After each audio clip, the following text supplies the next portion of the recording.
It started with a murder that shouldn't have been possible. No forced entry, no fingerprints, just one thing. Every mirror in the victim's house was shattered, except one. Detective Aaron Keller had seen hundreds of killings, but this one looked personal. The victim, Laura Meeks, was found slumped against her bathroom wall, eyes wide open, as if she'd seen something that wasn't supposed to exist.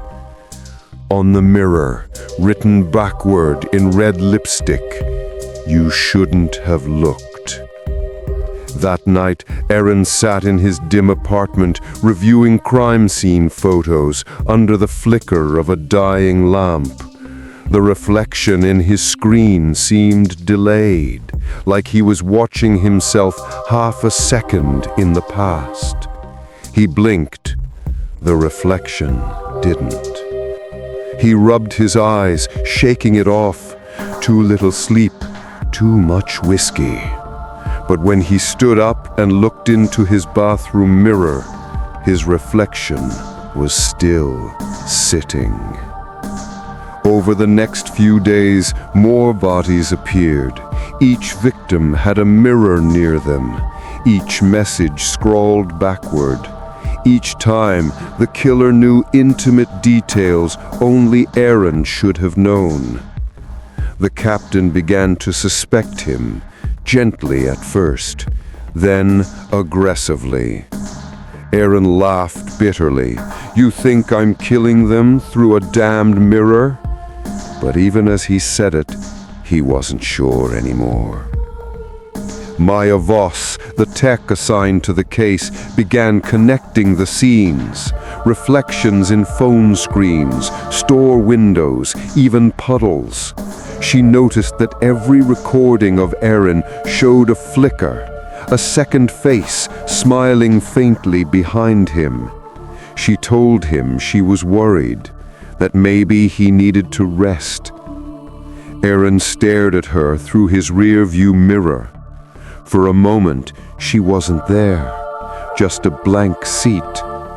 Then, from behind him, a whisper, "Stop looking at me." That night, he smashed every mirror in his apartment. He taped over his phone camera. He unplugged his laptop, turned off every reflective surface. But even in the dark window, his reflection smiled. The next day, they found Maya dead. The crime scene was identical to the first. Only this time, there was security footage. He forced himself to watch.